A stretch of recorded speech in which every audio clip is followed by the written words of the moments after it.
रांची में H3N2 influenza को लेकर राज्य सरकार अलर्ट मोड पर है। राज्यों में बढ़ते मामले को लेकर राज्य सरकार अलर्ट हो गई है। हालांकि स्वास्थ्य मंत्री बन्ना गुप्ता ने पत्रकारों से बात करते हुए कहा कि अब तक राज्य में एक भी मरीज की पुष्टि नहीं हुई है। अगर इस तरह के मामले सामने आते हैं तो इस पर रोक लगाने की कोशिश की जाएगी या फिर मरीजों की बढ़ती संख्या को देखते हुए जांच में तेजी लाया जाएगा। वहीं इस वायरस की रोकथाम को लेकर एडवाइजरी केंद्र सरकार की तरफ से जारी कर दी गई है।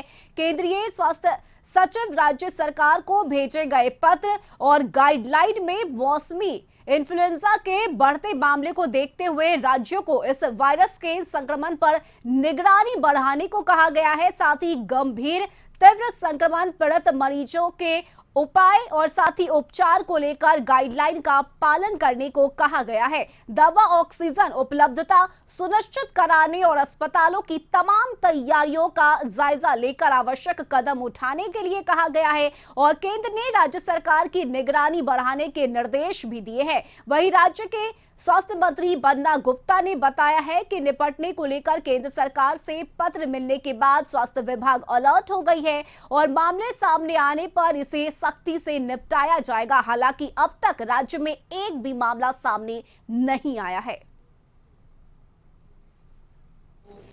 जो अभी वायरस की बात हो रही है, जो ये अभी बुखार की बात हो रही है, अभी तक राज्य में कोई एक भी हमारे पास ऐसा कोई मरीज क्रीवियस नहीं आया या हम ये कहें कि अभी तक कोई आया ही नहीं।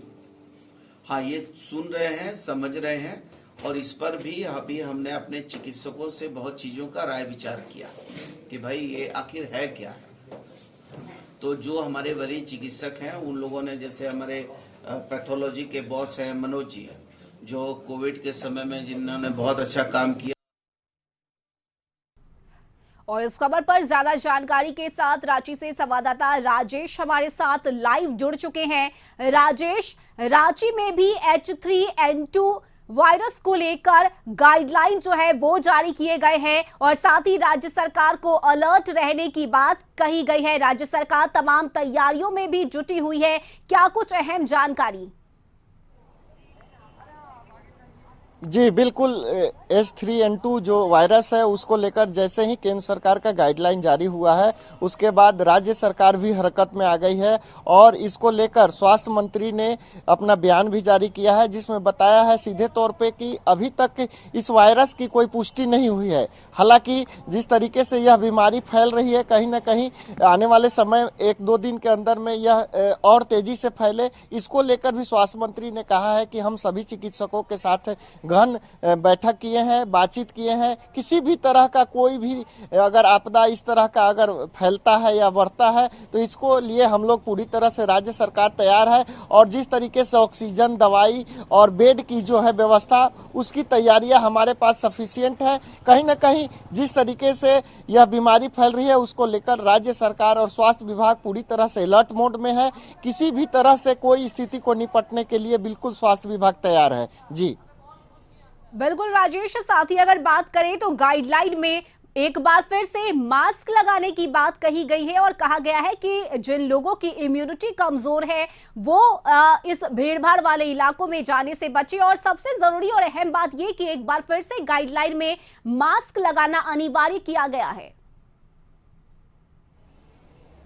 जी बिल्कुल, केंद्र सरकार का जिस तरीके से गाइडलाइन हुआ है उसके बाद स्वास्थ्य विभाग और राज्य सरकार के जो स्वास्थ्य मंत्री है उन्होंने भी दिशा निर्देश दिया है और लोगों को भी कहा है कि आप जो इम्यूनिटी कमजोर वाले लोग हैं या जिनको इस तरह की संक्रमण का लक्षण दिखाई देता है वो भीड़ भाड़ वाले इलाके में न जाए और सार्वजनिक जगह जैसे रेलवे स्टेशन, बस स्टैंड, हाट बाजार, वैसे जगहों पे जो लोग भी निकलते हैं वो मास्क जरूर पहने। तो कहीं ना कहीं कह सकते हैं कि इसके बचाव की प्रक्रिया अब झारखंड में भी देखने को मिलेगी और यह पूरी तरह से व्यवस्था 1 से 2 दिनों में सभी जगहों पे लगभग तैयारियां कर ली गई है और इसको देखना होगा कि यह जो लोग हैं ये बीमारी को बचाव के लिए कितने सुरक्षित रहते हैं, तो सरकार भी इसको लेकर पूरी तरह से तैयार है और जिस तरीके से स्वास्थ्य विभाग निर्देश दे रही है कि आप सभी लोग मास्क पहने और जरूरत पड़ने पर भीड़ भाड़ वाले जगह से दूर भी बनाए रखें। जी बिल्कुल बिल्कुल राजेश, केंद्र सरकार और राज्य सरकार तो अलर्ट है ही, लेकिन अब लोगों को भी जागरूक होने की जरूरत है। बहुत शुक्रिया राजेश आपका तमाम जानकारी के लिए।